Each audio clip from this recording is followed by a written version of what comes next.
Mastermind.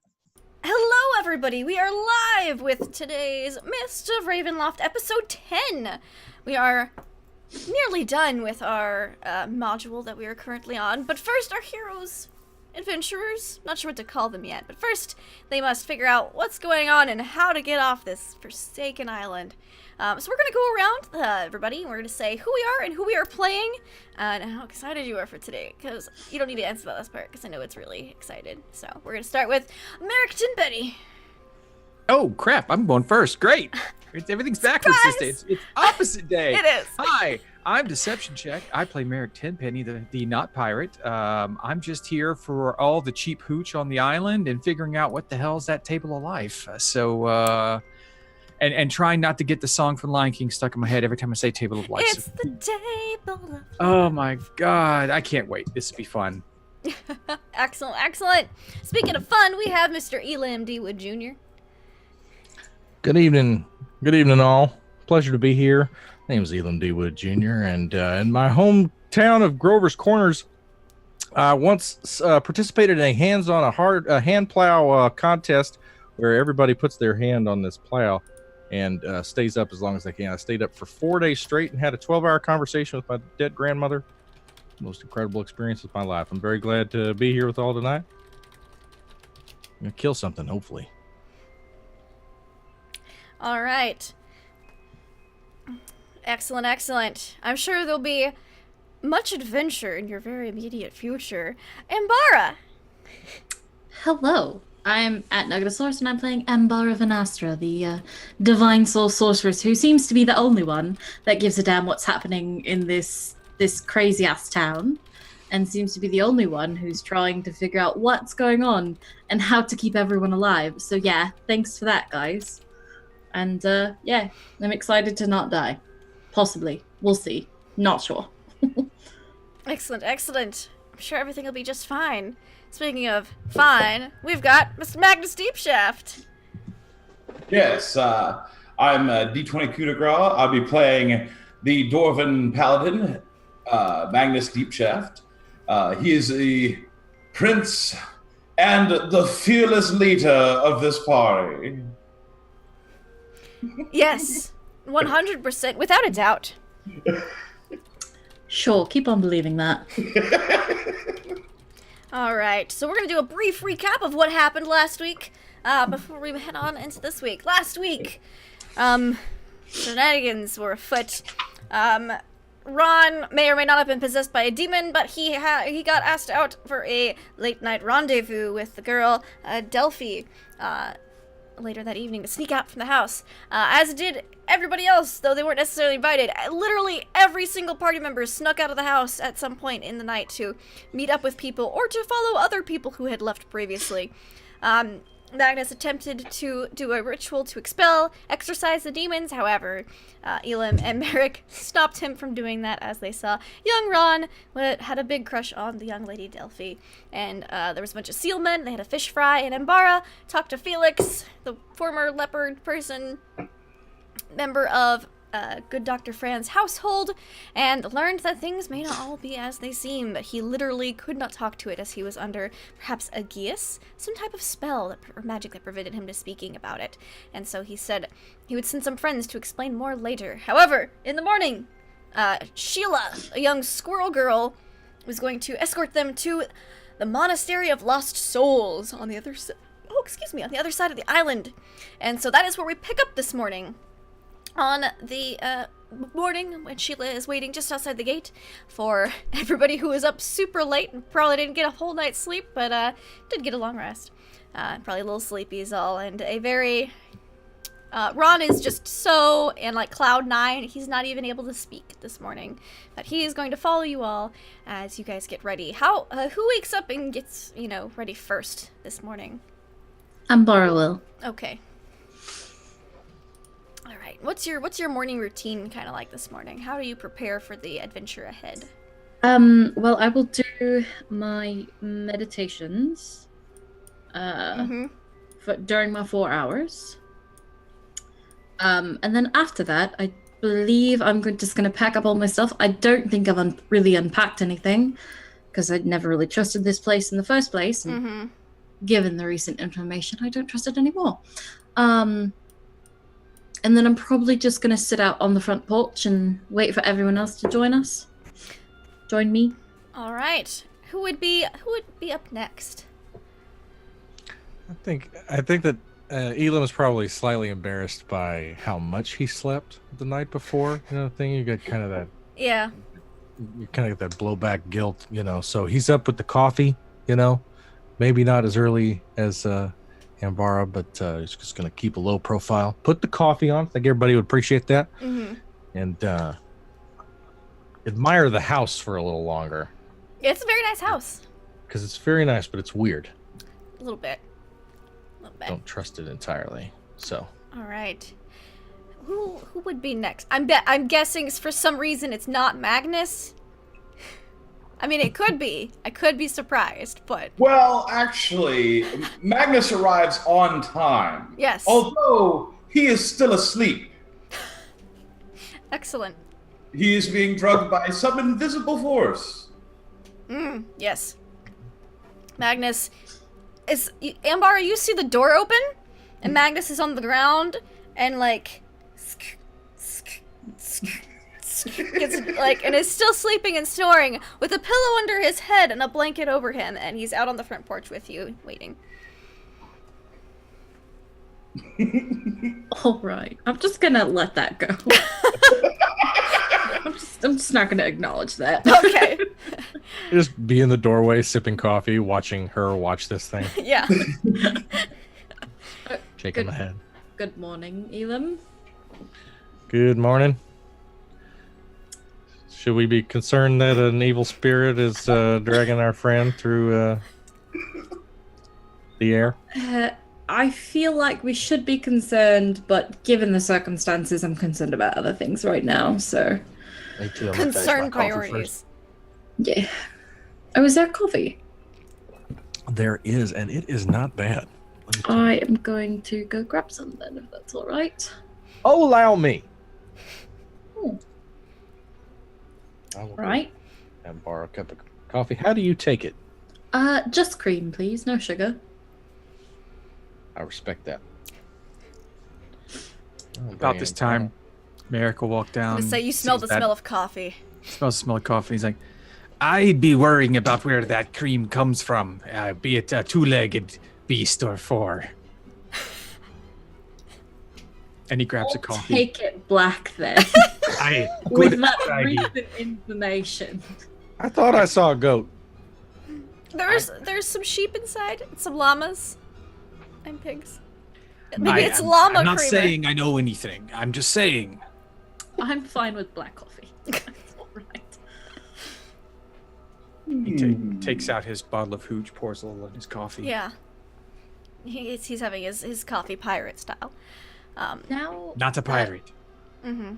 right. Now that we're all awake, minus Ron, can I look around and see if we're alone here, or if there are prying eyes/ears? Okay. Give me a perception check. Yes, ma'am. I need to pull up my sheet.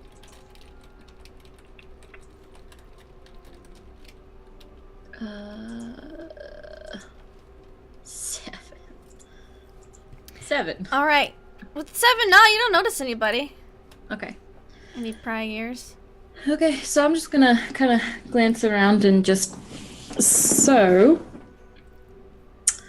I noticed several of you went out last night. I also went out last night and learned a few things about, our situation.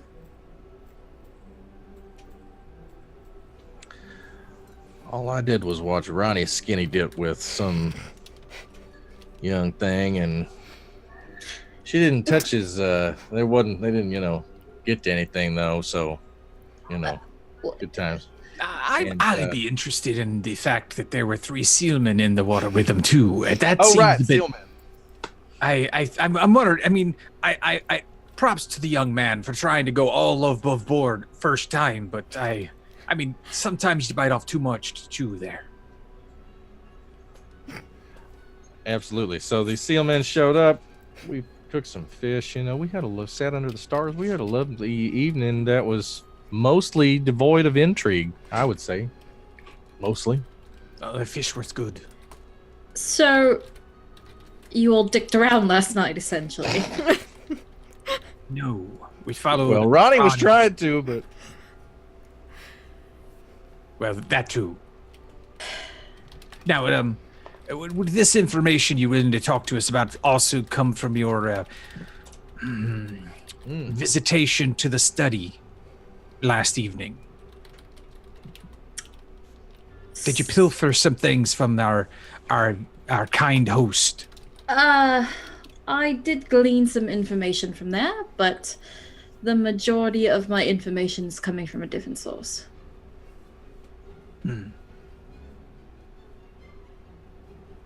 Well, spit it out.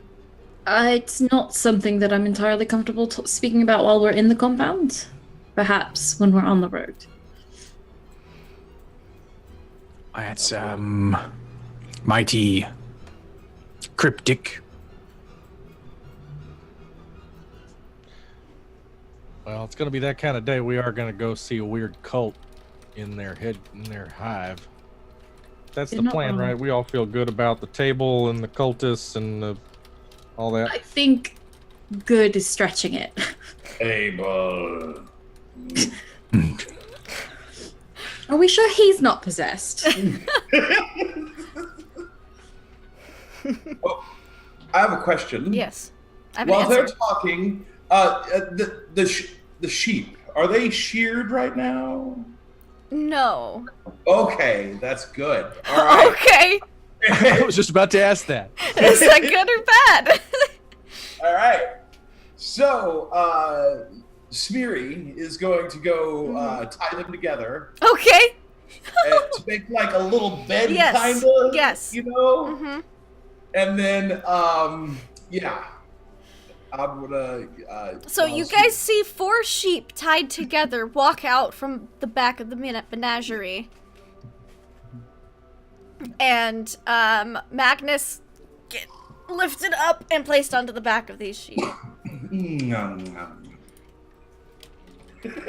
And we're sure he's not possessed. I am not. Y'all are the wizards. I don't know what in the hell that is. These sheep came and picked him up. I am not a wizard, but sure. It do look comfortable, though. To the table.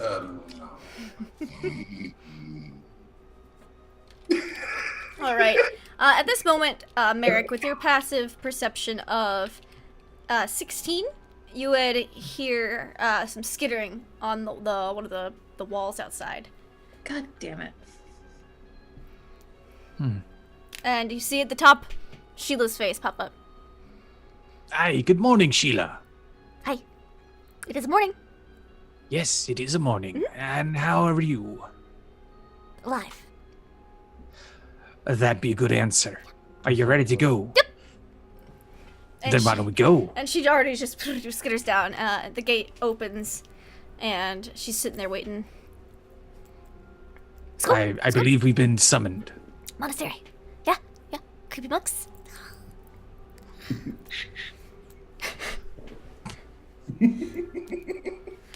Okay. Alright, she kind of leads you guys. She just, without waiting too long, she kind of looks at the sheep, kind of cocks her head, kind of shrugs, and then phew, darts off down a path. I'm not running. She kind of like, it's one of those things that way she kind of like goes ahead a little ways and then looks back and waits, and then she goes a little further and then stops and then waits. Like that's her whole method. Like she doesn't walk with you guys. She's like, go. Gotta wait for them to catch up. All right, go. And so, it takes you guys the better part of the morning, and then you see in the distance these big cliffs that looks like rising up. They look like smudges on the edge, like on the horizon at first, because you know the trees are in the way. But you kind of get to more of a clear area where there's less trees and it's more just like jungle, scrub and that kind of thing. And these cliffs are so tall you can't see the top before clouds obscure them. They're very tall, kind of imposing cliffs. And she kind of points, she goes, that way.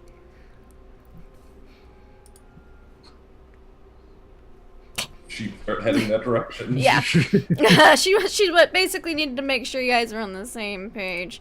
And throughout the morning, as we're walking, I'm going to message first Merrick and then Elam. And I'm going to essentially let them know everything that I snooped about and learned and everything that Felix told me. Okay. Essentially that Dr. Fran's real name is Frantisek Markov, Lord of the land of Markovia. I'll let them know about the great disturbance that moved the island and surrounded it in mists. Was struck with famine and plague, that Felix and Orson were his experiments, and so was Delphi, that she used to be a dolphin. Or she used to be dolphin-like. Yeah. I'll also let him, both of them know that the Broken Ones are kind of split 50-50 between the Master of Pain, which I learned was Dr. Fran, not Akanga. And that Sheila is one of Dr. Fran's spies, essentially. And that What? I say aloud. You say out loud, what? I'm like, shush. She kind of stops ahead and kind of looks back, cocks her head. Everyone okay? At the bed? Stub a toe? There was a bug. I'm trying to sleep here. Everything do be fine. Sheila, why don't you run up ahead and check out our path, and we'll catch up. We see where you're going. Don't get lost. I'll also let them know that he unwillingly performs experiments on them. That Felix was compulsed. He was magicked to stay quiet. And that Felix is one of Akanga's spies. And that I agreed, so long as we don't hurt Sheila and so long as Sheila doesn't find us out, we would meet with his friends and speak with them. Did Sheila run off ahead? Give me a perception check. Okay. And I believe that message allows the user to respond. It does. It does indeed. And I probably use a ton of messages to say all this. With the 16 perception check, let's see. These physical dice. We're getting into some crazy stuff. We're any D20. Getting the dice. Alright, sure. You think she ran off a little bit ahead, but she's not too far off in the trees. She left the ground. She's more tree level now. You think her version of getting ahead must be more get a better aerial view. So she's not too far ahead. All right, so then I'll use the message returns. I've been banking them. Okay, sure. They accumulate. So it's I'm interested in knowing why you believe any of this. Well, for one, I'm quite intuitive when it comes to reading people. And I don't believe that Felix was lying. And two, I detected and I would have attempted to break the spell on his mind, but it would have killed him. So I didn't do that. But you knew for sure there was a spell. Yes, 100%. There you go. Who silenced him? According to him, Dr. Fran. But there are 3 groups on this island. Yes. And he said to be careful when going to the monks. It's not everything that Dr. Fran and Sheila describe it to be.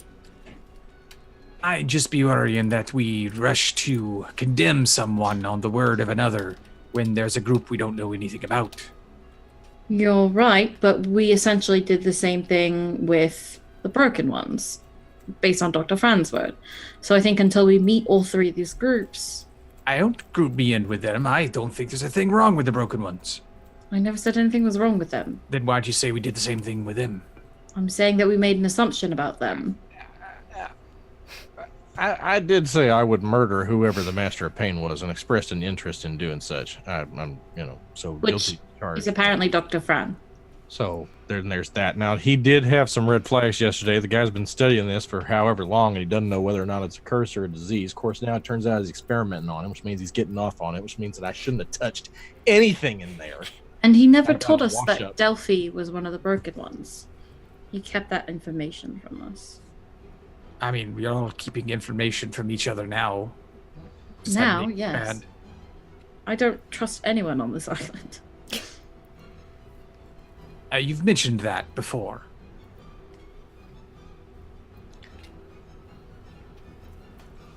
Yeah. That includes us, Elam. Oh. What? I trust that the four of you, there's four, never mind, but the four of you won't, excuse me, I don't know how to count. I trust that the four of you won't turn me into a broken one, or do unwilling experiments on me, or take me to a table of life or whatever. That's about as far as I trust all of you.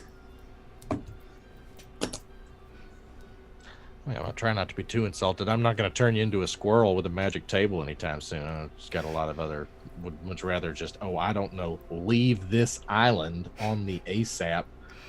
That is the goal. I'll think first before jumping in to save someone drowning next time, then. And walk on to Sheila. Yeah, Sheila is several trees ahead. She's like in a dying spruce tree. She's kind of looking out like this. I will have squirreled away some fruits or whatever from breakfast. Mm-hmm. And I'll be passing him to Sheila. She kind of crawls down and... Is that breakfast? You slept through that one, your lordship. Sorry. What? Yes. You can have some mutton. You're sleeping on it. Wonderful! You see, like, the blanket that, like, as he sat up, and, like, the blanket fell down, and he lays back down, the blanket just kind of tucks back in. And, by early afternoon, you guys, like, there's, like a picnic basket lunch to take with you guys, that had a note that said, have fun storming the monastery, and, Wow. it's how nice. just sandwiches in there. Nice. So you guys can have that for lunch. And before you know it, you reach the base of these cliffs. And let's see. At the base of these cliffs, it is so hard. You can't see the top. Like you couldn't see it before, but it's even more imposing now than it was then. There is a large brass tube stuck into the ground, about 10 feet wide, 10 feet in diameter, and it has engraved on it what looks like a monk holding a box, but the face is really well worn and you can't quite make it out anymore. But you can tell that it's a robed individual holding a box. And Sheila kind of scurries up and she says, bell, bell, bell, bell, right there. Ding, ding, ding, ding, dong. I fucking love Sheila the Squirrel Girl. Alright. I reward her with some more snacks. Thank you. Will you be coming up with us? Mm-mm. All right. Well, be safe going home. And I'll push the button. Really, you gotta you kind of like, dong, like you gotta knock on it. Okay. Then I'll do that. Yeah. You hear a boom kind of reverberate out from this hollow bronze tube, and it's What was that? definitely is enough to wake you up. You can kind of feel it reverberate. Whoa. And you see, and Sheila's scurried off into the tree cover again before you rang the bell. You see a wicker basket being lowered down from Now the that's misty clouds so- above. How big is the wicker basket? You think it could hold about 800 pounds. I'm looking at everyone. What's the battle plan here? We're gonna go in, say hi to the cultists, get the table. They might just be monks. I mean, it may not be a bad thing. Monks. Yes. Monks. We are here for the table. Yes. I mean, we might be having to do 2 trips. That basket looks weak for a large group.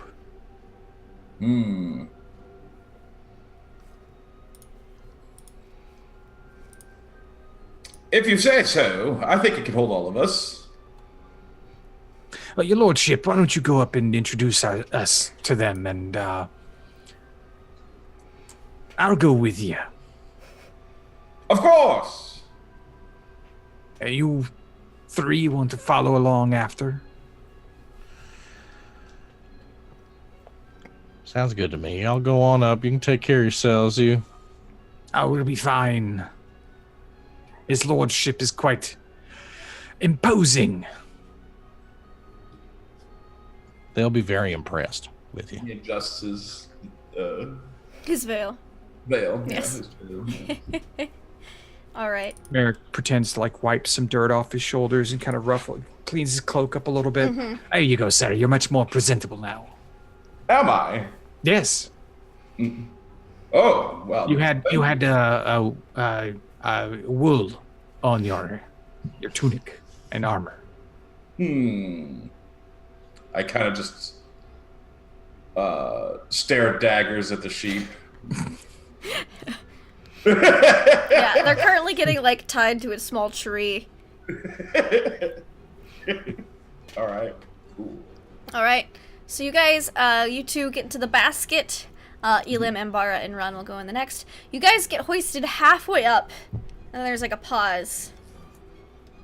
And then it keeps going. Did I notice any reason for the pause? Give me a perception check. Okay. They're loading. Loading. Not all that great. What'd you roll? 12? 12. You didn't notice anything. Maybe it's just, I got maybe whoever's pulling this basket up got tired. You don't know. The view from up here is pretty great. That's a good question. What is our view from up here? Oh, you can see most of the island, especially from the halfway point, because you're not quite into the clouds above yet, the low misty clouds. You can see a little speck, and kind of a clearing, that's Dr. Fran's house. And you can see from where you're at specks of smaller, abandoned villages, like that one you encountered, scattered throughout the landscape. Do I see any masts? Oh, I'll give you a separate perception check for that one. Roll high. I'll help him. Sure. So, with the two of you looking at, you see, in one direction, the mast of the ship that you crashed in on. And you see, actually with a nat 20, you also see a couple, Tentacles. yeah. Soul cracking. Yeah. It's kind of taken to nesting in there for the time being. And then Nasty. you see not a ship's mast, but you see what looks like a boathouse? Potentially. It's right on the water. Kind of built out onto a little dock. And it looks to be at the mouth of the stream that you would think Delphi and Ron were swimming in the other day. And does it look like it's on Dr. Fran's side? It looks like it's on Dr. Fran's side. You see that there, Lordship, sir? That's a boathouse. Oh, yes, the Coast Barn. Yes, sir. That's the Coast Barn. Yes. That's where the sailor farmers work out of. Wonderful. So, there's a boat in there then? Maybe, or at least enough that might help us build up one. Yeah, it seems you can't really tell from here how good of a condition it's in, but you can definitely see that there is a structure that's not completely dilapidated in the distance. Well, I suppose we'll go talk to them after we get my table. And That's a good plan, sir. say that you're in the clouds now at this point. And before you know it, you reach the top. You are in what appears to be like a balcony that's kind of over the cliff. You would assume this is the lift house based on what you know of these kind of contraptions, Merrick. And I will put you on a map once everybody else gets here. A map. Let me adjust it so everyone else can see it too. Ooh, it's all covered up too. So. Hold on. Got a map? Oh. There we are. All right. Oh, no, the Monastery of Lost Souls. That sounds good. I'd like to think that it's incredibly awkward down at the base between me and Ambara, who, you know, has expressed her mistrust of her. Yeah. And Ron, he's like, so guys, how about this weather we're having? Oh, the weather is beautiful. I was just about to say, you know, I can't wear wool myself. Nope. I chafe like a bear. Oh, I think wool scarves are rather nice. Me mum knits me a wool sweater every year. Well, that is charming. You know, Ambara, that's exactly the kind of, you know, human relationship that I really appreciate from this, group that we have together. It's a rare thing, you know. Mm-hmm. Sure. Yeah. And so as Merrick and Magnus, as soon as you step off the basket, the basket goes and spins back down, much quicker than it spun up and spun down the first time. The basket lands below for the three of you to enter. So do we see anyone around controlling the basket? You'd have to enter into the lift house itself. Right now you're kind of on the balcony, but you can most certainly enter if you'd like. There's a door. Wait, there's no one here to greet me? Obviously this is a mistake. I'll wait here. Okay. So do Ambara and Elam jump into the basket? Yeah. Yeah, okay. Boop. And round two. So you Don't guys watch your step now. Knees up. get to the top. Again, there's that kind of that pause at the middle. And then you get lifted up the rest of the way. Before you know it, all of you are at the top. How long's it been since we've been at the top? 5 minutes. It's been like 30 minutes! I think Elam's playing it cool that he's never been this high in the air. Oh, you are a good, let's see, how many, there's a distance how high up you are. It's at least 500 feet up. Oh god, yeah, no. I grab Merrick, the collar of Merrick's jacket, like getting out of the basket. Careful with the duds there. Oh, sorry, I just need to step up, need some leverage. Who we are. Yeah, watch your step. This isn't the most solid footing up here. See, if I jump like this, it shakes the whole thing. Okay, so I'd rather that you not. I just, Oh, fine. All right. Oh, by the way, when we were up, Magnus and I saw a boathouse at the end of the stream near Dr. Franz. well then, let's just get back in that basket and go down to the boathouse, get the hell out of here. Yeah, it's I 500 don't know. feet. We just got here. Oh. First, we need the table. I'm surprised there's no one here to greet us. I want to just... Is there a door? Yeah, there's a door. And it is All right. unlocked. I want to just go through the door. All right. You walk in, and there is basically the winch. You see the big winch that was used with handles on either side. Looks like 2 people are required to operate this, to pull the basket up and down. Hello. No one's there. It's very clean in here as well. It's not old and decrepit. It's very clean. All the machinery is very well oiled and maintained, and there are barrels of supplies near it as well. Okay. For what I know of this place, it was supposed to be a whole bunch of evil monks, right? Yeah, cultists maybe. Or evil cultists. Yeah. All right. Then I am going to look for evil.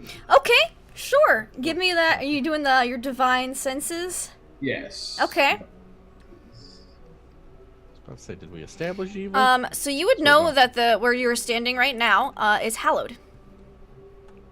Hallowed ground. All right. Everything should be fine here, everyone. And then, still surprised no one's here to greet me. I'm just going to start walking down the stairway. Okay. I'm just following. Hold on, let me see. You do sense, though, down to 60 feet, that beneath you, like, at the very edge of your senses, in the mountain, in this cliff somewhere, is undead. I think... But it's like, down. Okay, way down below us, undead. All right. All right. Well... But yeah, you would know that this place is consecrated, hallowed ground. That's why the undead can't get up here. Mm-hmm. Yeah. But can you tell what type of consecration it is? Like, is it consecrated for good or for evil, or? You can tell it's holy. I think it's. Okay. I think the opposite would be unhallowed or whatever. Oh, maybe. I don't know. I can't remember. We're moving up, everyone. If you wish to come. Like, loading my crossbow, my foot. Like, Oh, you have nothing to worry about. well, all I'm saying Max just is strolling with his hands in his pockets. I nominate Ambara and Merrick for the cultist diplomacy committee, and rest of us will back y'all up because this is I don't trust it. We're gonna get mobbed by weirdos in robes who want to chew our toes and fingers and do weird God knows what. I don't believe so. My experiences with monasteries, it's normally a very boring, quiet place. Hello. Hello, echoes. As you enter this room, you notice that it is a massive 3-story library. You see windows only on the top floor, the floor that you're on now, and it appears that the other sections go underground. But it is massive. You see heavy oak tables, bookcases. All this is immaculately clean and well maintained. You see, it's kind of interesting. Tables on some of the levels look like somebody had just sat down, what they were doing and left. Like there's still, if you notice, like next to you, there's like a writing desk, and there's still wet ink on a page, as if someone was copying a book. Do any of them look like a table of life and death, or? I don't know. Make me like a perception check or something. I mean, or do they just look like normal tables? You know. They look like normal library tables. You do see some writings and stuff, and by this point, everyone else is up in the gatehouse or the house as well. I don't think any of those are the table of life.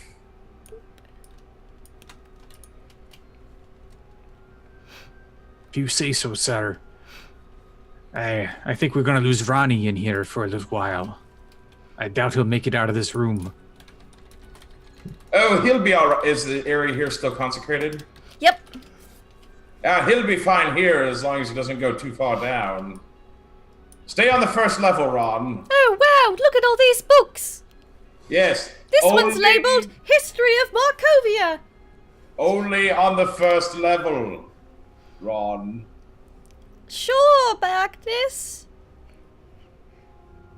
Merrick stands behind Magnus and kind of looks at Ron, just winks. Only on the first level, kid. All right, hold on. Hold on, let me see. He's not very persuasive. Yes, only on the first level. I'm glad we understand each other. Yep.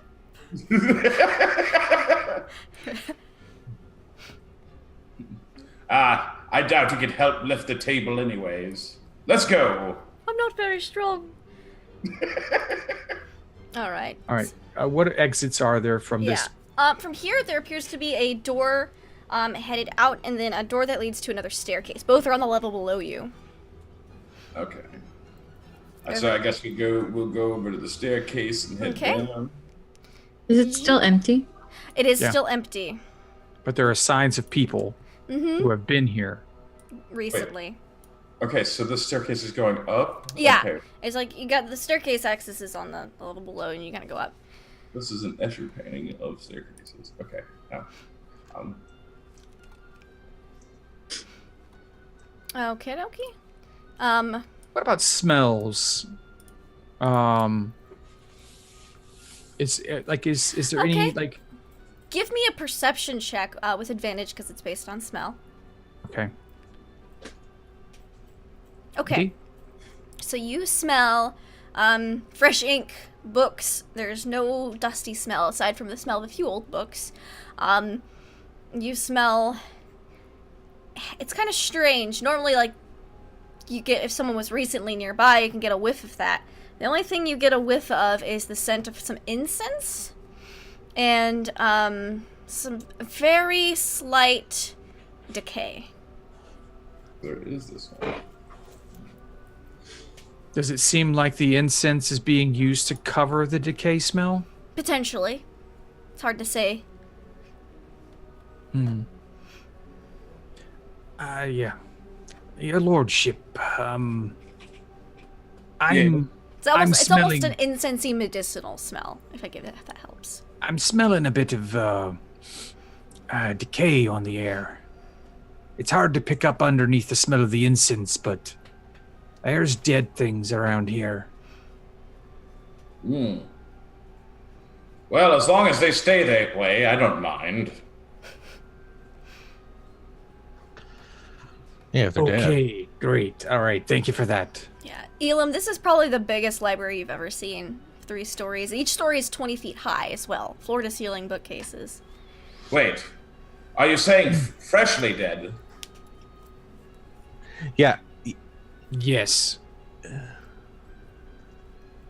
I think Elam's just so gobsmacked by the library that maybe he doesn't completely hear what they're talking about, because under normal circumstances, the mere mention of undead would flip him out. But I think maybe he just missed it. Mm-hmm. I will be damned. Look at this. In your whole life, what would you do? You couldn't read all this. All right. So, Ambara, what's your reaction to the library? Probably slightly unnerved because there's no one here, Mm-hmm. which is weird. Can she reach out into the weave and see if there's anything going on there? Sure, give me an Arcana check. It's hard to tell. You definitely get a sense that there is some, like, kind of the same sense that Magnus got, that this ground is consecrated. But that's about all you're able to. It's kind of making it hard to detect anything else through that. Okay, other than that, she's just staying silent and staying at the back. Okay. Yeah. Ron is going to hand you a book. Me? Yes. He says, Oh. There's so many. This whole shelf is just full of the same book, and it says the history of Markovia. I'll flip through it real quick. Okie dokie. I thought maybe we could take one as a souvenir. And you got this book. Ooh. Boop. Oh no. Would one of you like to read it aloud, or? Yeah, I'll lean over his shoulder. Or wait, is Ambara holding the book? Yeah. Laron's got a copy as well. Open. He's like, wow, so informative. Once in the land of Barovia, there was a butcher named František Markov. He experimented with animals before slaying them, mutilating them into horrible forms. This is not for children. Ron, shut that book. Mutating them into horrible forms before they died. That's our man, right? Yes, it is. Oh, Lord. He was found out in his grisly hobby by his wife, Ludmilla. Oh, she sounds lovely. Who became Markov's first victim. Markov then fled into the mists. Markov found a wilderness in which he could indulge his passion for vivisection and experimentation, as you do. His desire became all the greater because of the curse, which twisted his frame and further warped his mind.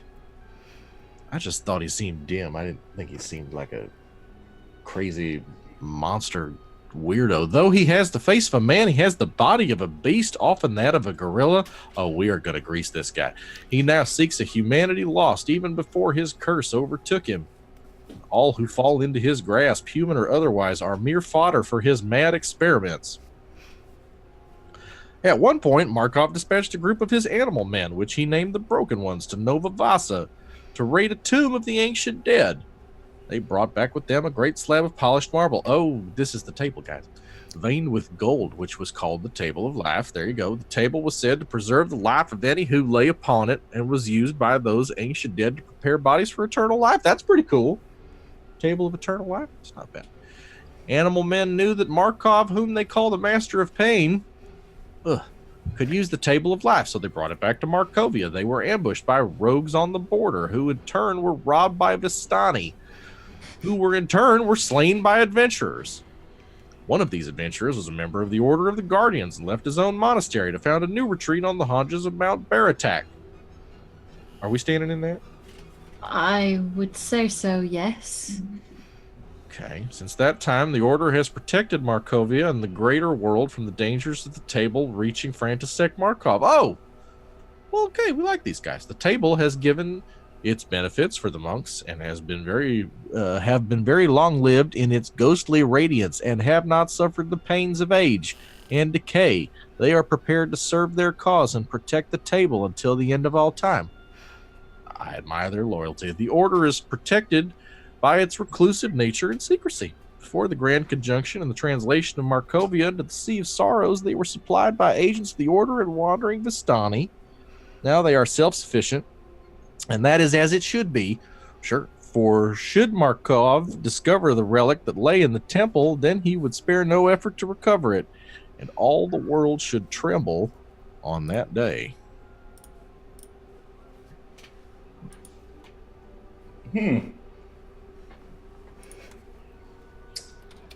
Gotta find that table. That does put an interesting spin on our host, would you say? I assume I haven't read or wasn't there to hear this. Yeah, but the room you're in, Magnus, right now looks like a copying room, like a room to copy books in. It's Okay. there's a bunch of windows. There's 6 small writing desks, and there's a door leading outside with a narrow set of stairs leading down to the another doorway. None of these look like magic tables. I'll knock over one of the desks. Magnus, why did you knock that over? Because it's not a magic table. So you shouldn't care. Huh? It isn't what you're looking for, so you shouldn't be messing with it, right? I suppose not. I mean, why would you go and waste your royal energy on something so trivial as pushing over a desk like that? It was kind of fun seeing it crash to the ground, I guess. While true, there are inks and things on these tables, you could have smudged your dress. I just start looking myself over. How terrible that would have been. Would have been. Yeah, it seems that the one you knocked over didn't have an ink pot on it at the time, but all the other ones in the room do. So it could have been. It was real close. Nice call there. Oh, look, another door. All right, so there's this door that leads down another set of stairs, and this door is actually locked.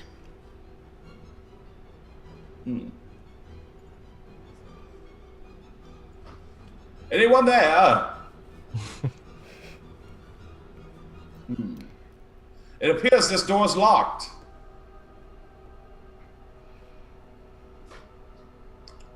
What do we do now? There are other doors, sir. Were there? Yes, there was another one in the other room we just left.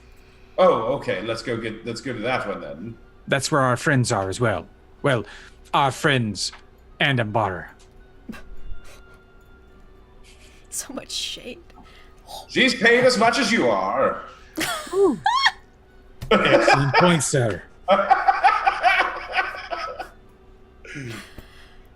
Because you have to buy your friends, obviously. Alright, so you come back into the room where Elam and Bar and Ron have just finished reading this book. And... yeah. If We we found the door out, everyone. It was locked. There's another one below us here. We're thinking of going out. you're gonna just hold on, just I need to think out loud for just a second. You'll all have to excuse me. Okay, so we're gonna take it as a given that Dr. Fran, Master of Pain, turns into a gorilla, human experiments, dogs and cats living together, craziness, right? We're gonna just go ahead and say What? that's what the book says.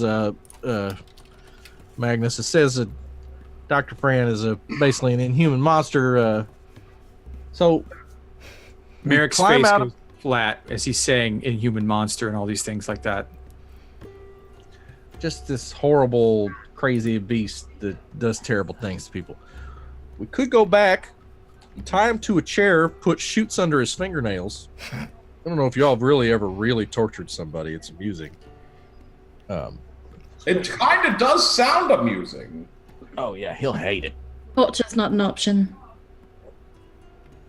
Just saying, to get some info No. out of it, find out what's going on. No, You're saying that he turns into an ape or a gorilla, and that makes him a monster. It sounds a lot like an exorcism.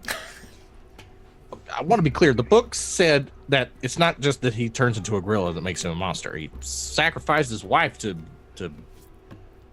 I don't think him turning into a gorilla has anything to do with him being a monster. I think it's the fact that he's performing these horrible experiments on animals, and There it is.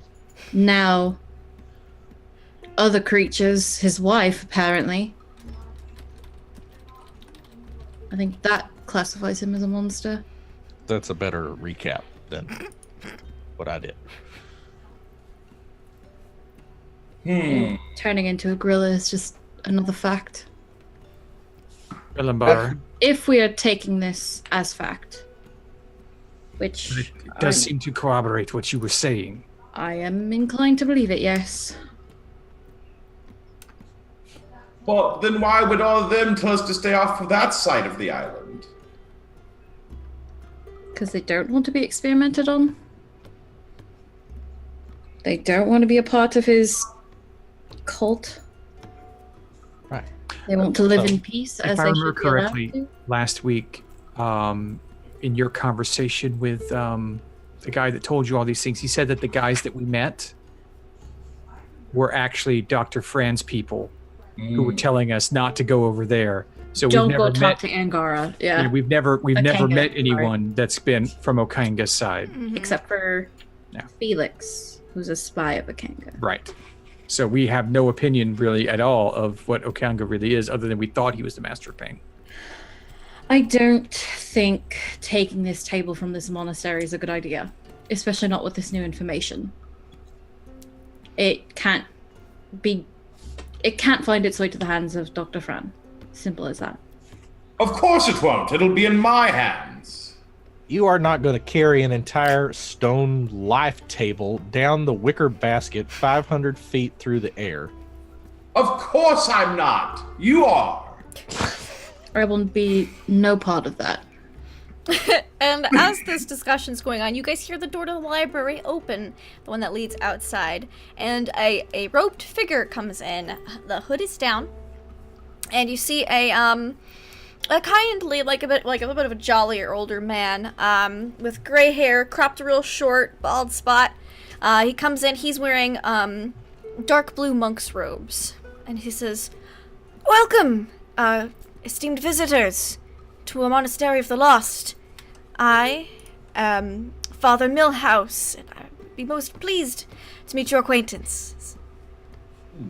Good morning. I'm Ambora. This is Marek, Elam, Ron, and Magnus. Your greeting took long enough. Apologies. The other brethren who live here have taken a vow of silence, and so they ran to fetch me immediately as soon as visitors arrived, as we've had visitors in the past who did not take well to being greeted by one who wouldn't speak. Understandable. I'm sorry, we didn't mean to necessarily just grab a book right off of your shelf and read it. This is a library. Its knowledge is meant to be shared with everyone. Good to know. This history of Markovia, is this fact? Yes, this is what the order has written. We do our best to write without bias, as we have many people from many different backgrounds read each other's work to make sure it is accurate without bias. Of course. And this information about Dr. Fran, we came across him in our shipwreck travels. Oh, I'm terribly sorry. We saw that there was a storm not too long ago, but it did not really affect us much up here. Oh, this high up, I don't expect it would. I'm sorry, we're just trying to make sense of what the hell's going on here, and we're trying to navigate this island without turning into things that we don't want to be turned into. Of course, understandable.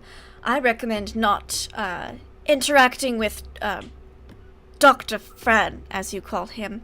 The Lord of Markovia is not to be trifled with, as he is a madman.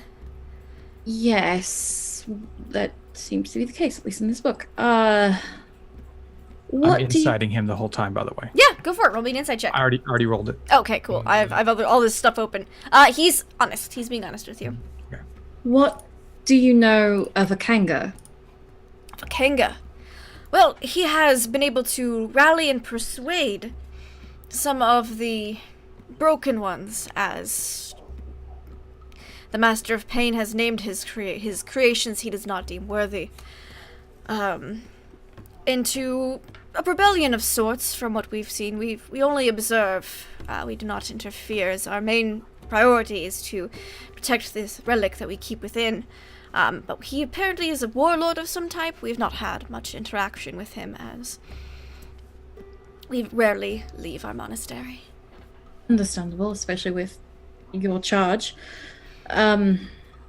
You have not to worry about that charge much longer. I have come to free you from that burden. You know how to destroy the Table of Life? No, but I wish to take it from you.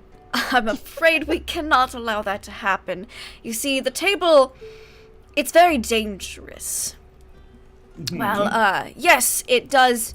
Anyone who is laying on the Table of Life will not die from disease or poison or old age. The second they leave that table, all the effects that would have accumulated to them normally, naturally, would affect them immediately.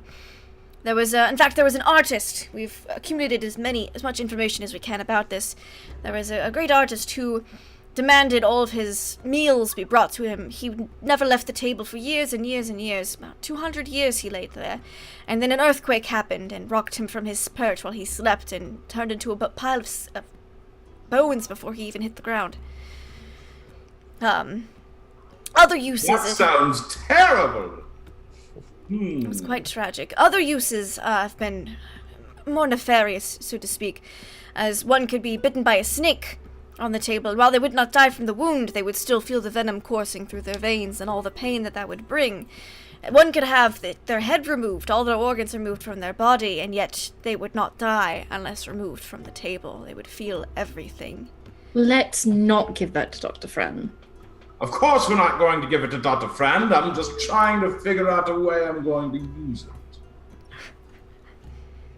I'm sorry, don't mind him. He's gonna just like, wait, what?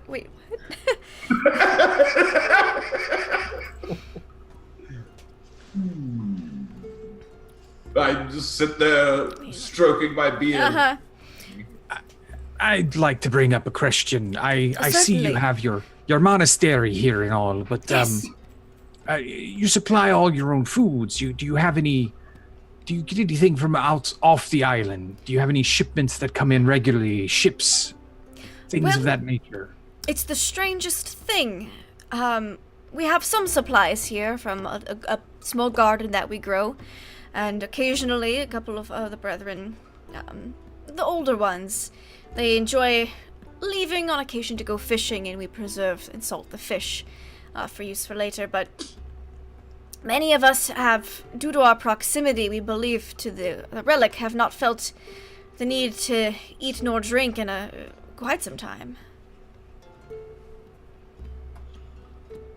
The longer we stand guardian over it, and maintain our way of life. If we wake up, we gather for mid-morning meal, as that is the only time during the morning and the evening meals when the vow of silence may be broken, so that we may commune over gathering together in one place.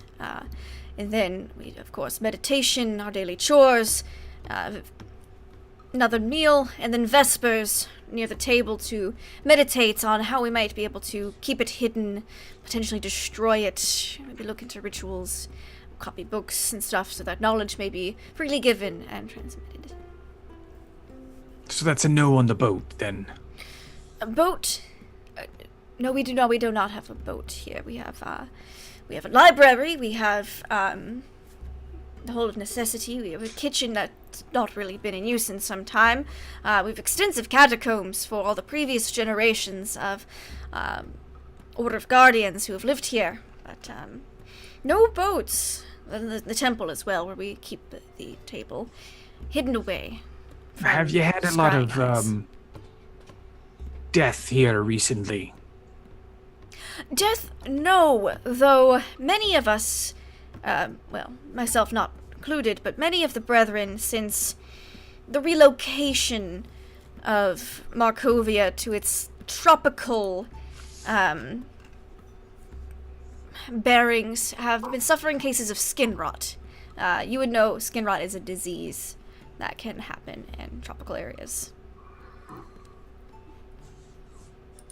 Aye, all right. Because I smell the scent of decay. It's on the air underneath your incense, and that can seem a bit nefarious to some. Of course, of course. We have no nefarious purpose here, only to keep powerful relics. Each monastery is devoted to a relic of its own, and to keep them out of the hands of those who would use them for ill. Well, it took... Oh, sorry. Go ahead. There's more monasteries and more relics. Yes, there are many relics throughout the world. This is the... The whole world. Yes, the world's. But this is the one that was here in Markovia. We have guarded this table for centuries.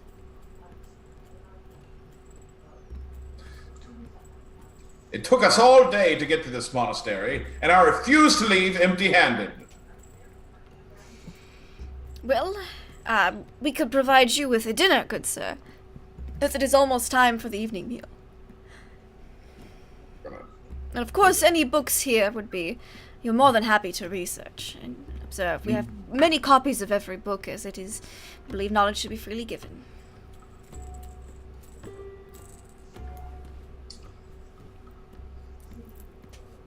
Can you give us a tour of the rest of your monastery here? Oh, certainly.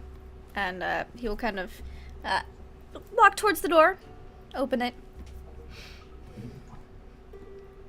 I'll look at everybody else and just kind of nod and start heading that way.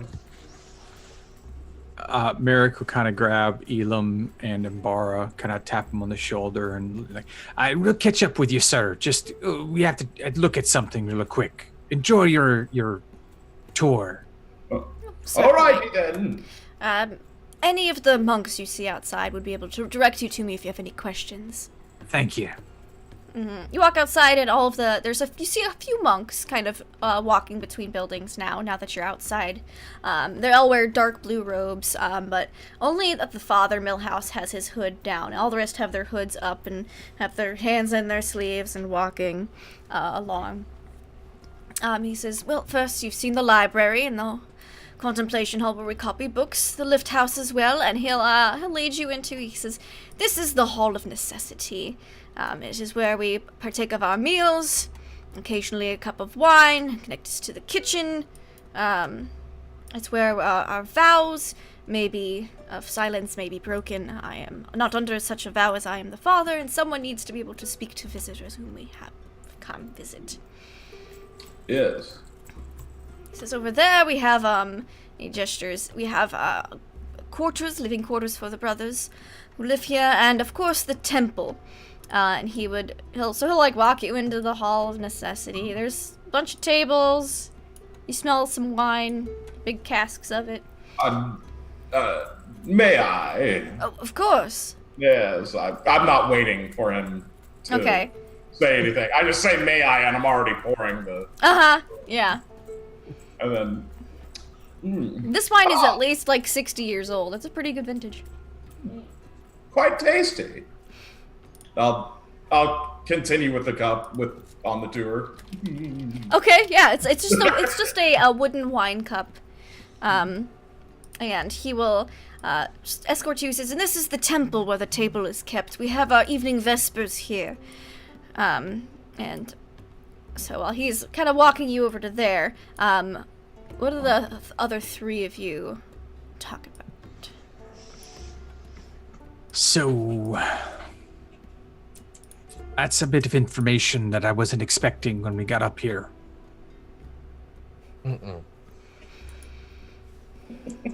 We need a plan of action of some sort. Because no matter what we do, we'll have to go past Dr. Franz to get to the boathouse. And I don't know how long it'll take to make any a boat there seaworthy. He also still has the captain. Yes, there's that. Yeah. And your cat. Mm-hmm. Yep. I don't trust one of them, but you're right. We'll all, at the end of the day, we'll still have to go through him. Well, I feel comfortable the father there was being honest.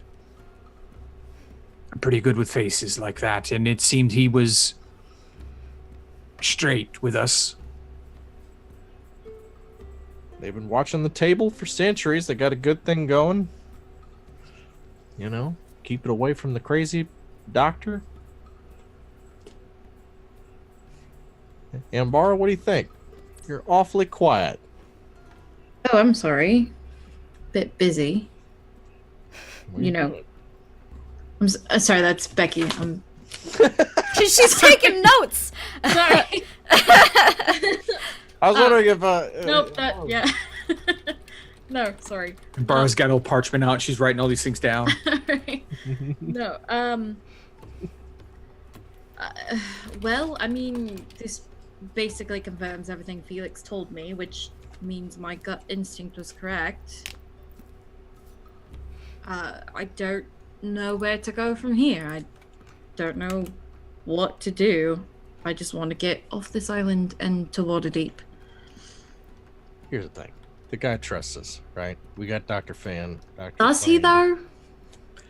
He let us in. He put us up for the night. For all we know, he's going to let us, go right in and eat dinner again without turning us into a squirrel.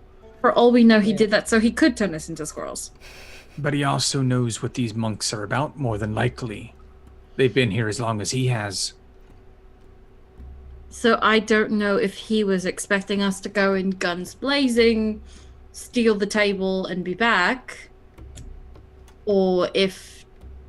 I don't know what he was expecting, and I don't know if that Sheila girl followed us.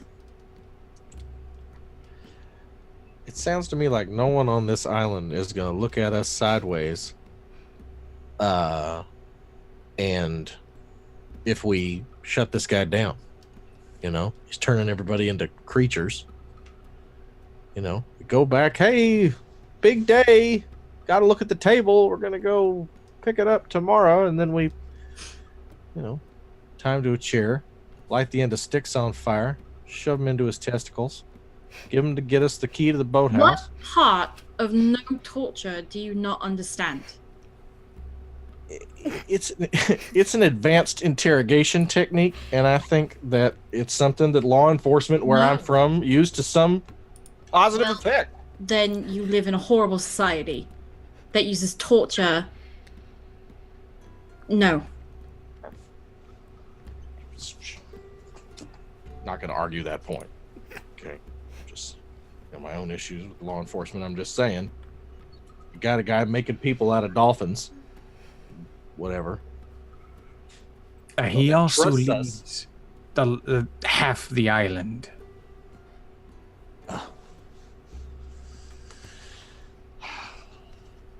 I'm following y'all's lead.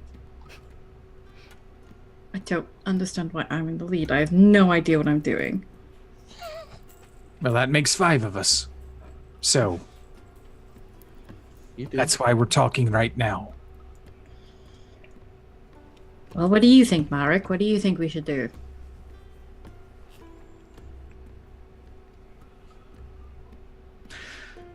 While I'm not one to kill a man after he's shared broken bread with me, offered up his home and a place to stay in a place that we don't know or have, and is looking out for an injured member of my crew,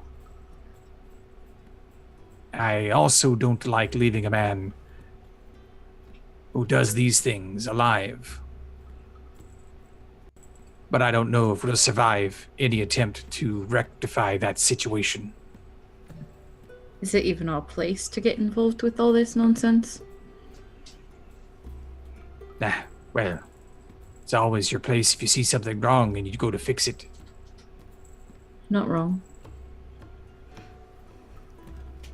We sneak into the boathouse, we pick the lock, we get the hell out of here. How do we even know that there's a boat? Right. It's just a boathouse. We also don't have a map of the surrounding islands, and there's still a soul kraken out there munching on our ship. How do you know that? I saw tentacles. Dear Lord.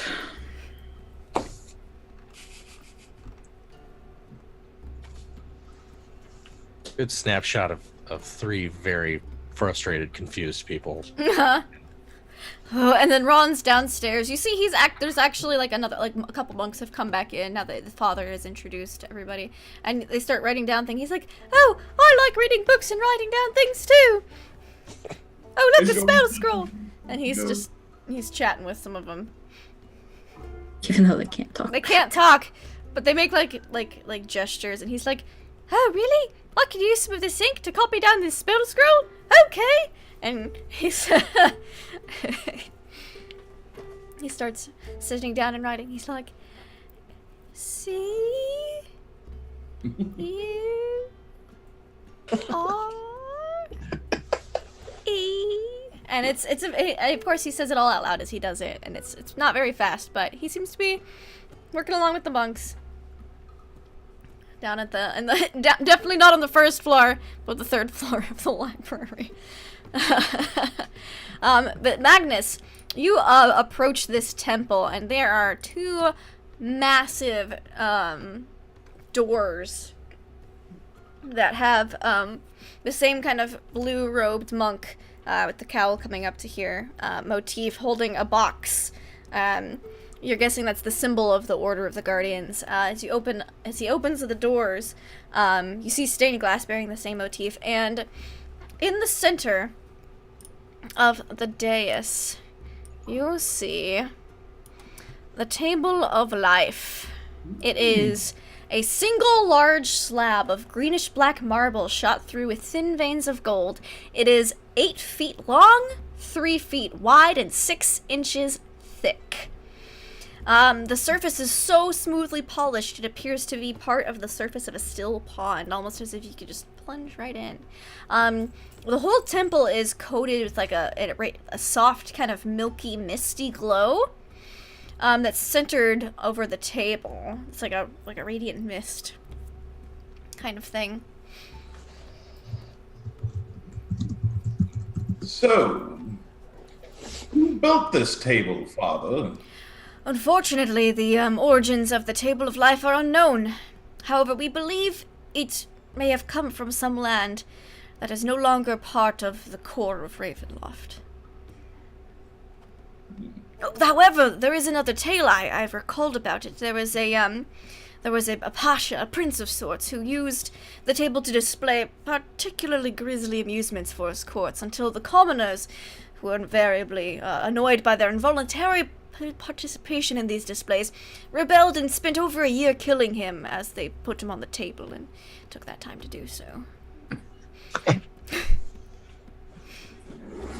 It does seem to be more of an accursed item. Oh, it's definitely cursed. Yes. We do not guard uncursed items. We don't bother with that trivial shit. We only deal with the big ticket magical cursed items.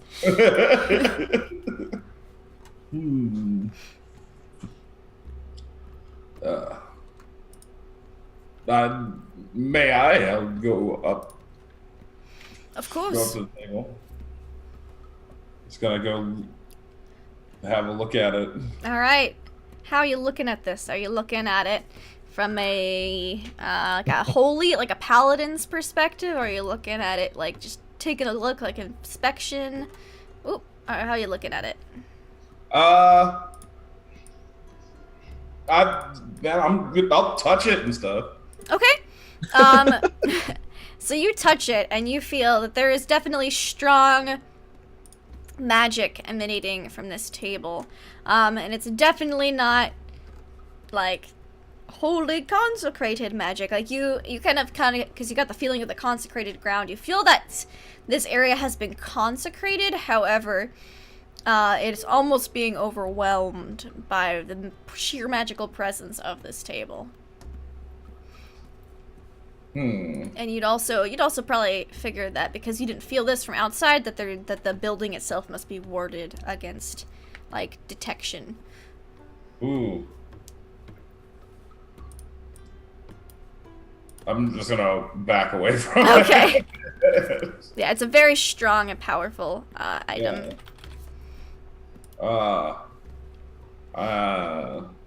Yeah. I don't think I want this table anymore. Yes, most do come to that. You see that there's a couple of there's some benches in here. There's a couple of monks meditating on them, their hoods fully drawn up over their faces. Appears that their hands are wrapped up in bandages. The table causes this. No point at the bandages. Well, we're not certain. We believe that the affliction upon some of our brethren is from the climate that we are not accustomed to. So this was originally high up in the Alpine Mountains, far inland, and now it's a tropical island. Quite strange. And you don't have any ones with magics that can cure this? No, all of our attempts at creating potions to cure this have been in vain.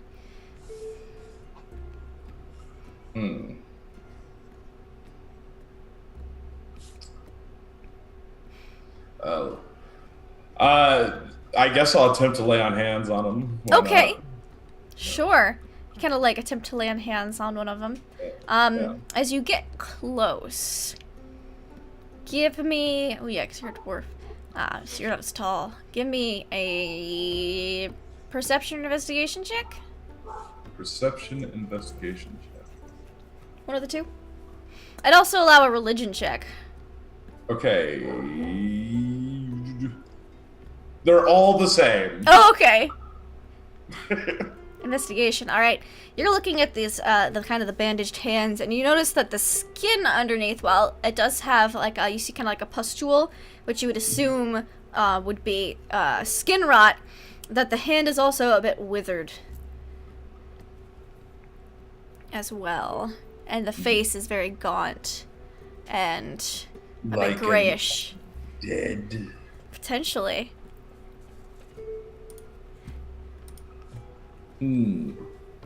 I want to try to get a look at him in his eyes. Okay. He has normal eyes. I'll look at him. He raises two fingers to his lips to convey that he's the vow of silence.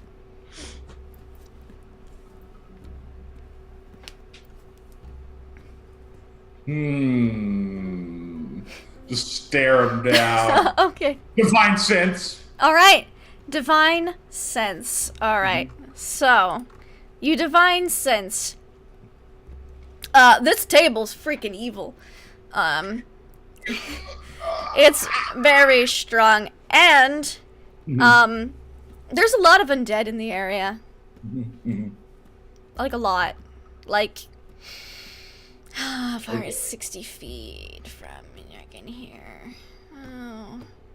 Okay, yeah. Like, you'd guesstimate. Does it say how many? Not exactly. There's just a decent bit.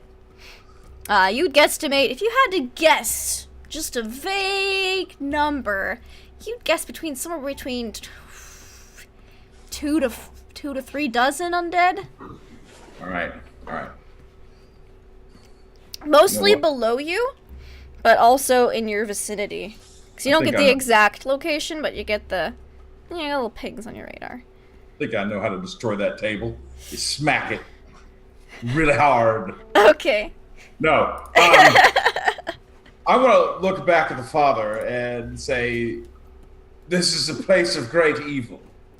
Yes, the table is awful. It's completely evil. And I look over This at is why the... This is why we must guard it from is those who he use it. undead? Is he undead? No, none of us here are undead. He's kind of No, like... I look at him. Uh-huh. Do I sense undead from him? Yeah, you sense undead from all the monks. Oh my god. See. But you can give me an insight check. Alright. Alright. Insight check. When you're like undead, the monks and the father look surprised and confused. And he says, "No, there's no undead in our monastery. You believe he's being genuine. He does not believe there are any undead here."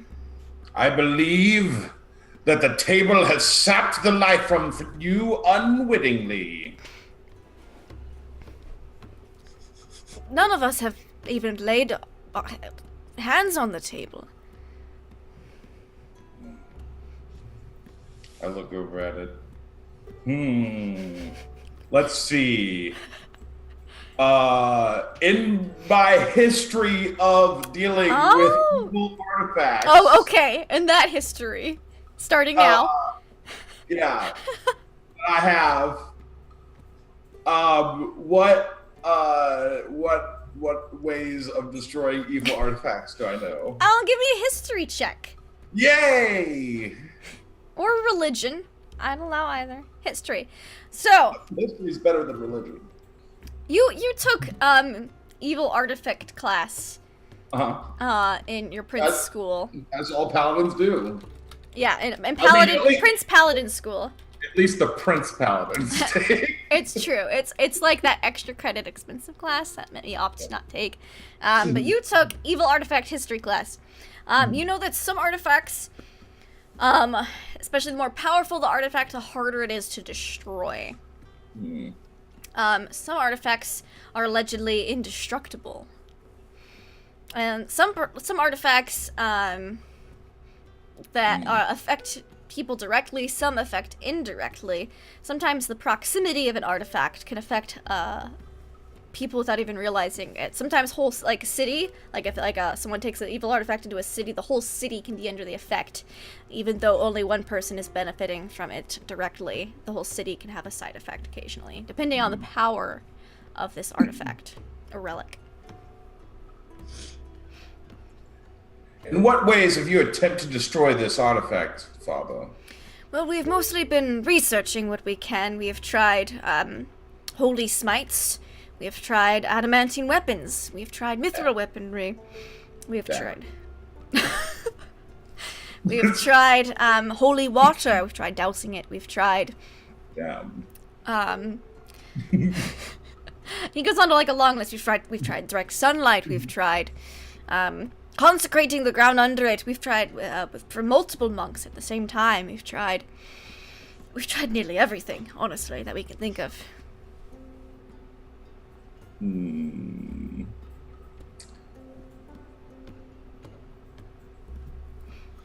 Dang. And so we'll cut back to the others in the library while Magnus is on his tour. I'll be right back. Nice. Yes. So, anything you guys can come up with? Like, this is a group that obviously isn't a hierarchy or anything, as some are more invested than others, but we all have the same basic idea of what we want to do. Get the hell off this island and get away from each other, it seems. And Bara rolls her eyes. I think for now, for the moment, since we have no idea what we're doing, I think for the moment, eating dinner with these monks is our best bet. I won't turn that down. I like that plan. Does this place give you the creeps? It gives me the creeps. I'm a bit uncomfortable. The smell of decay is... I mean, it's not like being in a harbor with the fish guts and things. That's just annoying. This is humanoid. It's a different smell. It hurts. It bothers, and it's just there. Yeah, I know you can't smell it, but I have a better olfactory system, I guess. It's funky in here. It's musty, and I don't really trust quiet people, just in general, much less ones that have taken a vow of silence. It's weird. Speak up, say something, So that's a red flag, but they seem to have a good thing going. Table, centuries, free dinner, To say the least, I'm more comfortable here than I am in Dr. Friend's place, but I'm still quite uncomfortable here. Now then, dinner it is. Let's eat dinner, and then afterwards we can decide where to go from there. Merrick will walk out the building, start looking for All right. If you walk people. up the building, you see that there's a couple group of monks there carrying some vegetables towards what looks like maybe the kitchen. They're wearing dark blue robes. I'll kind of try and catch their attention. I know you can't speak, but can you point me in the direction of Father Millhouse? Thank you. Now this way. I'll just head that direction. Yep. They direct you towards the temple. Inside of the temple, it's a big, foggy, milky area. I don't know why I'm singing that. It's like a milky luminescence kind of centered around the table, and like there's like a slight like fog. It's not like a misty rolling fog. It's more like a still mist kind of just hangs in the air around this table. And you can see it and kind of feel it as you enter the room. And you see Magnus kind of stroking his beard and thinking. There's a couple of monks in meditation here, and Father Millhouse as well. as we enter and we kind of get this really weird vibe from this table, can I try again to touch the wing? Mm-hmm. And I want to see if it's anything that I'm familiar with, specifically Okay. with... Yeah. Yeah. Okay. Arcana, correct? Mm-hmm. 16. 16. This is an insanely powerful artifact. It's almost mind-blowing how powerful it is. You think this thing might even be indestructible. You've heard about its direct powers that it has, but you can also sense some ancillary ones. You think that there would be an effect amongst those who spend a lot of time in proximity to this table, which would explain why it says in the book the monks have lived for so long, potentially. Okay. Do I get the same vibe from this table that I have had previously? This table is definitely connected to undeath in some way, and give me a history check. Okay. As well. Well, I'm not that great at this. Oh, Okay. Okay. Reading it, you kind of figure out why. Perhaps it said that this table was used to prepare by the ancient dead to prepare bodies for eternal life. You would know that ancient dead is an antiquated term for mummies. Oh. So that would explain, perhaps. So Some things. mummies preparing other bodies to be mummies. Mm-hmm. Okay. So that way it would keep them alive or preserved during the preparation you think that this table would be used for. And certain circles. Okay. I'm going to message this information Okay. to Merrick. And I. Oh, okay. Oh, Merrick first, and then we'll get to you. okay. No, it's great because I think Elam's like, so when do we eat? Oh, dinner will be served very soon. There will be a slight bell chime, and then, in the Hall of Necessity, the vow of silence will be broken, and you may commune with whichever brethren you wish.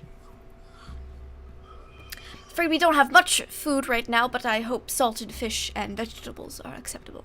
Ooh, salted fish. Merrick, you hear that? My mouth is watering already. 2 nights in a row.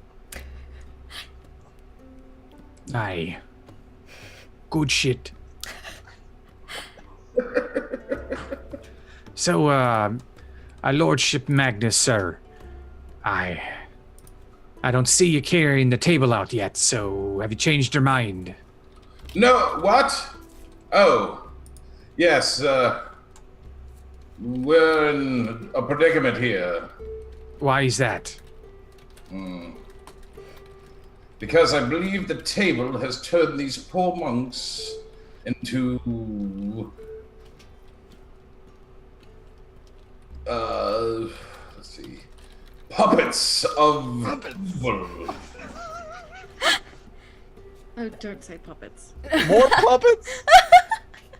I assure you we act under our own free will here at this monastery. That's what all evil says. Didn't you say the ground was hallowed, humbled? What did you call it? Consecrated. Thank you. So, from my meager understanding, in the times I've occasionally once or twice visited a temple, I believe undead aren't allowed inside places like that, right? Normally not. I think it might be a trick of the artifact. I Alright, do. what? I fear that the table of life is quite dangerous. You're not wrong. It's one of the most powerful things I've ever come across, and I've come across a bit. And I don't think we should stay near it for longer than a day or two. It might give us some ill effects. You think it'd take longer than that? You think it'd be a couple Okay. weeks, Okay. maybe even months, but prolonged exposure. Okay. Then amend that statement. It might be staying here for extended periods of time, just like a being on this island, according to Dr. Fran, though, we know that's not entirely true anymore, extended exposure to this table will make us like these monks. And that would be bad. Not saying that you're bad, saying to the monk. Yeah. I'm not so sure about that. She looks very confused. Like, we guard this monastery against those who would- Yes, no, that's great. And you definitely should continue to do that. Yes. Keep doing what you're doing. All Great right. job. Yes. Okay. Yeah.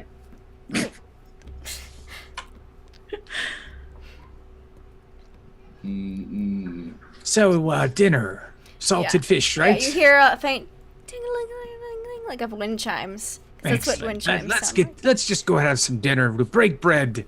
Yes. Talk as a group. Yes. Of course. And he leads you out. He makes sure everyone leaves, including the monks who are meditating there. He closes the doors, and you head over to the Hall of Necessity for dinner. You see that there is there's 4 tables. Each table fits about 10 people, but only 2 of them include maybe 15, about 15 people. Only 2 of them are used. Places are set out for everybody, but only food is brought out for you lot. But everyone else has plates and places set in front of them. They have some water in glasses, but that is all they have. And wine is brought out. There's pitchers of wine and water for you all. And you hear like some quiet conversations between some of the monks. Are there pitchers of wine on the other table? Tables? Yeah, there's pitchers of wine on both. Are the monks drinking? You those see pitchers? 2 monks that are drinking from those pitchers. But there are several pitchers going unused. There's a couple, yeah. Merrick makes a note of that. Mm-hmm. I just look straight over at one and say, so, Yes. what do undead have an appetite for? I don't know what you mean. I hear zombies eat people? I don't learn about... we don't have many books about the undead here. I'm gonna lean over to Magnus and kind of like quietly in his ear. Magnus, I don't think they know they're undead, and I don't think telling them would be the best idea. Perhaps just keep a close eye on them. Oh, I'll be keeping both eyes very close. That's a good idea. Just don't tell them they're undead, because I don't think they realize it. Yes, I've tried to inform them that they're servants of evil. Yes, I don't think they know. I think just sort of the chatter of dinner. Elam doesn't hear any of this. Hasn't heard the "you" word yet. Mm-hmm. Yeah, it's been very hush-hush. This is a This philosophical delicious. question. Oh, yeah. I'm saying, I know that evil will raise the newly dead or the long dead and use them as minions, but what do the light think when they bring back those from the dead and they serve the goodness and the light and all that their stuff you're taught in Sunday schools? You're asking me? Anyone. It's we're in a world of monks here. I'm asking all the knowledgeable people. I'm a neophyte in this sort of area. Well, it depends on the order of religion, really. Everyone has different beliefs. Some people believe that the dead should be left alone, not to Aye. be brought back. Others believe that if the deity deems it worth... someone died wrongfully or wasn't yet their time, that they may be brought back to life. Most societies, I found, would agree that undead are very unwelcome. And then Abominations, right? potentially, yes. I suppose it would be disconcerting to see your grandmother walk in trying to eat your brains if she was a zombie. I get a couple like low chuckles. from a couple of the monks. Like, oh yeah, that would be a little disconcerting. And then another one, like a smaller framed lady with glasses, and her glasses look very old. And she says, "Well, I've done some research on the undead before I joined the Order of the Guardians, and well, there are certain undead that are beholden to a creator or some such, and some undead are self-sufficient. They answer only to themselves. Some greater vampires and mummies, I believe, are in these categories." But it's not common for a good god to be bringing back followers without giving them life. Oh, I suppose. And all undead are normally mindless beasts that just thirst for dead brains and... Well, I'd say not most blood. of them, due to the fact that there's not very of a higher, most higher forms of undead create lesser forms of undead to do their bidding, this resulting in swarms and the like of herds, if you will, certain degrees. But there are plenty of sentient and self-thinking ones. Usually they don't congregate, as they don't typically get along very well, in my research at least. Right. Interesting. Thank you. I just like talking about philosophical ideas at the meal time. Philosophy is quite an interesting topic. I studied that as well, along with some of the undead. I also found the notion of transmutation very fascinating. And the druids, they can morph into Ron animals. has a lot of knowledge. Ron, Yes. speak with the young lady. All right. Hi. Elam, how's your fish? This is sensational. And these rolls, you gotta try the bread. The bread is magic. I don't know what they're doing. Did I hear y'all say undead? We're just talking about the different minions of undead and their classifications and what makes them bloodthirsty and all that. Well, that makes for fun dinner conversation. I myself does. have sworn to destroy, as much undead as I come across. Since the town that I, basically grew up in was slowly destroyed by vampires. So, just about any. I don't know much about them. You see a lot of the monks like nodding, like, "Oh, yeah, that would be terrible. I'm so sorry to hear about your town." Magnus is just kind of like looking around. Really? I didn't know much about them when they showed up, and it's my understanding that vampires are undead, and Yes. that there are many different kinds of undead. Is that correct? I'm right about that, right? Yes, such as mummies, which are considered. Actually, in that book we read, ancient dead is just another term for undead mummies. Mummies, right? Ooh, right? Yes. Can I look around? She's mentioning mummies because Merrick hasn't thought about that. And he starts looking around, and they're wrapped in bandages, aren't A they? couple of them are, not most of them. Okay, Most not of most them, a lot of them do look a little gaunt. Okay. And thinner framed, but some of them have bandages, and the ones who have bandages have more of that medicinal smell about them, that medicinal incensey smell. I just don't understand people here. Like, all the evil people are inviting us in for dinner. Like, Welcome to Ravenloft. I mean, how many times did we eat dinner with Strahd? Like, just saying. That's an excellent point. Just saying. I had a picnic with him once. Yeah, how many times did someone sleep with Strahd? I mean, it's... One time, okay? One time, and I was very drunk. Leave me alone. It's a heartthrob. What? Only recently I learned that Strahd is like a sex object in the D&D. Well, of course. Lord. Ooh. Father Millhouse, I would probably be staying the night here. Of course. We have do you have- plenty of beds to spare. And also, by the large number of tables you see with the fewer amount of monks, you would guess there was once a much larger population who lived here at some point in time. We have plenty of spare beds. Excellent. Do you have like a space with a floor so we could just have like we're a group. We like to congregate together. Of course. And We've got privacy is important. Yes. There are some larger rooms. Most of the brethren prefer to sleep on the first floor. The second story has the upper level actually has more group rooms, and I will reveal sleeping areas. Can you send someone to bring up my sheep, please? Sheep.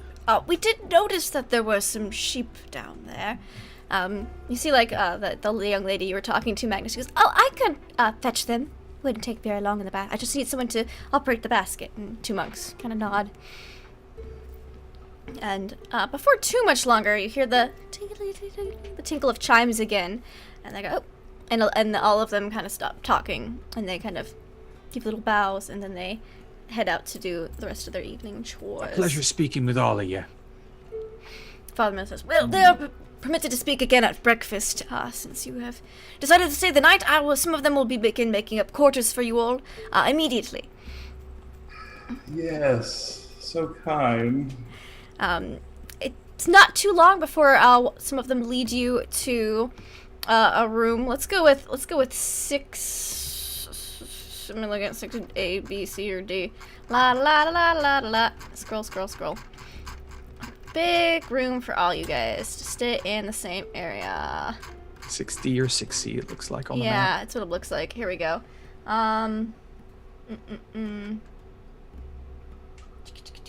Yeah, let's go with 6D.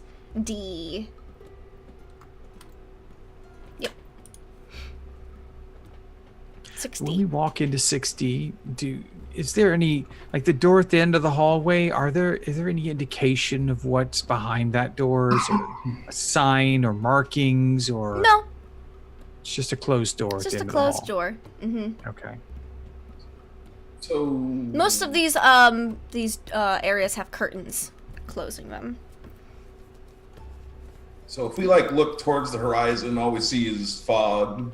Yeah, it's kind of cool actually. You can like look up and you see the stars in the sky, and you look down and it's like a sea of fog, but it's actually clouds. Okay. Yes. Before this monk leaves, Mm-hmm. I'm gonna be like, excuse me, I'm sorry. Could you point me in the direction of your nearest bath?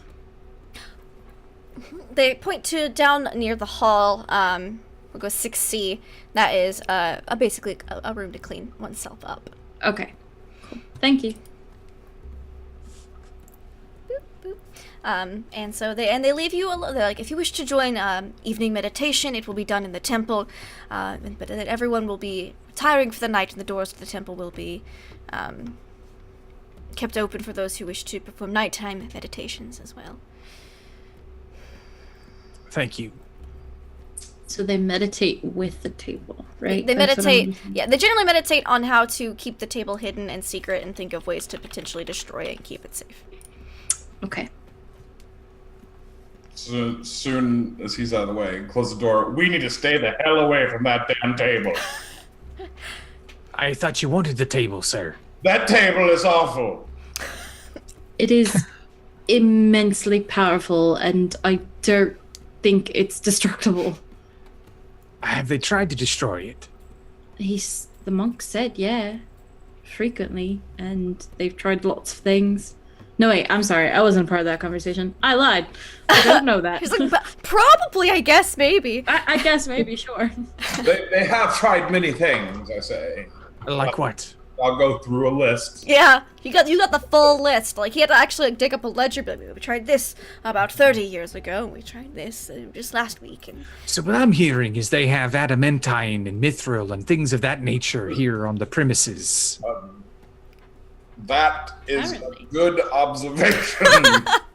I'm thinking if we have to fight our way through Dr. Fran, those things might be helpful. Perhaps these monks would like to donate either knowingly or unknowingly to our assault on the evil of Dr. Fran.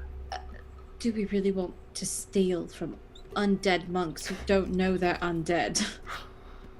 Well, if they I'm don't sorry, know what? that, then I'm not wait sure for that. I'm not sure that they'll know that they need to do anything about it. They seem to be a bit pacifistic. Yeah, I use the word liberate. but they also seem like they'll do pretty much anything to protect this table, and if they think we're stealing the relics that they're trying to destroy the table with, But these are relics they use to destroy the table with and have discarded because they don't work. Elam, Well- you look like you got to say something. They're what? All of them? I'm not entirely sure if that's all of them. They are without life, but I don't think they're undead. Yeah, they're in some weird semi-state. I think the table did it to them. Okay, so not like lifeless, blood-sucking monsters that murder Well, you. not in the daytime, no. We're not quite sure yet. We don't know what's going on. It is sunset. You can see a beautiful sunset over the clouds. We'll be posting guards In your tonight. room. And I'm quite interested what's behind that locked door down there. I don't have very many of those here. You've seen a couple of doors in different areas now that you've been around the area. There seems to be a door leading like down the stairs and then a door. There's one in here. There's one in the Hall of Necessity near the kitchen. There you found the one in the book copying hall. So you found at least 3 of them. That seem to lead down to a door that appears to be locked.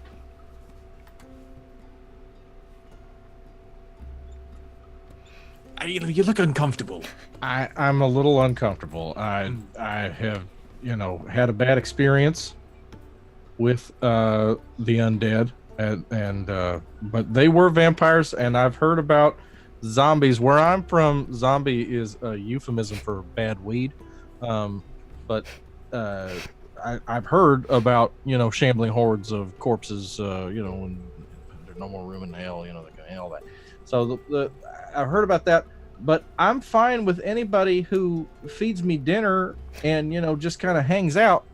I don't want to sleep here if they're. If they don't know they're undead, then I mean, really, are they undead? Oh, I got a headache. I think there's some form of semi-mummy, especially knowing that this table was found in a tomb of the ancient dead, which is essentially mummies, and that they use the table to prepare more mummies for the mummy afterlife. And when I felt in the weave what this thing was, it has more abilities than they seem to know. It has a couple passive effects that are nefarious, I believe is the word. And I think it's doing something to these people without them knowing, which would be consistent with the long life and the ghastly rot or whatever. I'm grasping at straws here. I'm sorry. I don't know what I'm doing. Welcome to the club. Worry not. Tonight, I shall pray on it. Shirinla will show me the way. Great.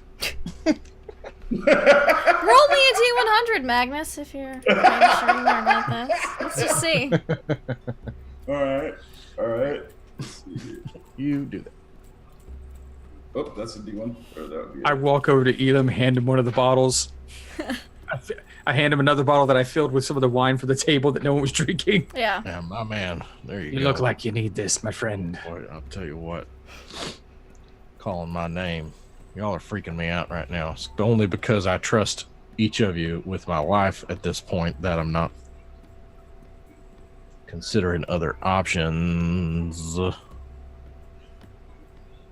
I think the fact that they discussed dinner with us and talked about philosophy and were quite knowledgeable on the undead and seemed rather surprised when they were mentioned in the same breath. Right. There you go. I See? just think that maybe they're turning into something like that, but I think it's about intent.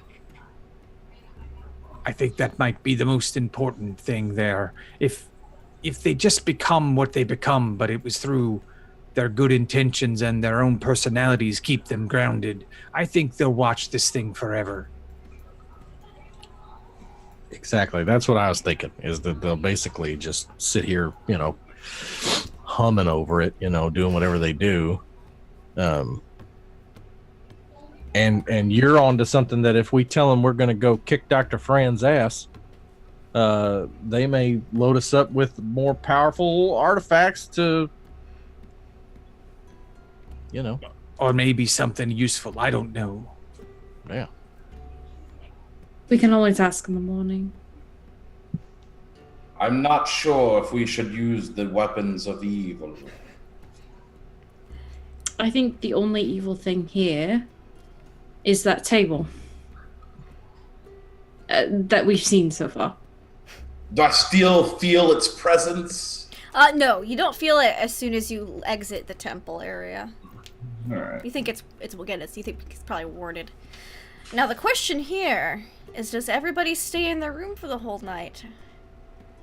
Does people explore? I'm standing in front of the door to 6E with a bottle of whatever it is I'm drinking at the time. Just like, I hate locked doors. Oh, well, this door isn't locked. It's just a door. You haven't tried it. Right, but I'm sitting there saying I hate I locked hate doors because locked it's closed. It's got to be locked. Yeah, yes. Well, the other door that was closed and was locked earlier. So yeah, this one's closed. What about the other three of you? Staring at it. Yeah. Go ahead. I'm doing that thing where, you're sitting, and I've got my crossbow in my lap pointed at the door, like to my left, I'm just going to put my hat up like this and kind of put my feet up on something. And just hang out and watch the door. All right. I am going to go take a bath. Because All I haven't right. had one since we got on the island. Yeah, you're able to take a nice, however long relaxing bath you like. So you've got the nifty wood burner underneath, so the water stays warm.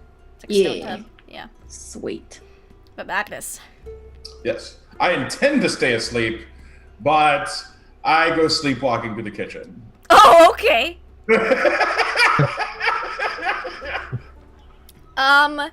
Do we stop him? No.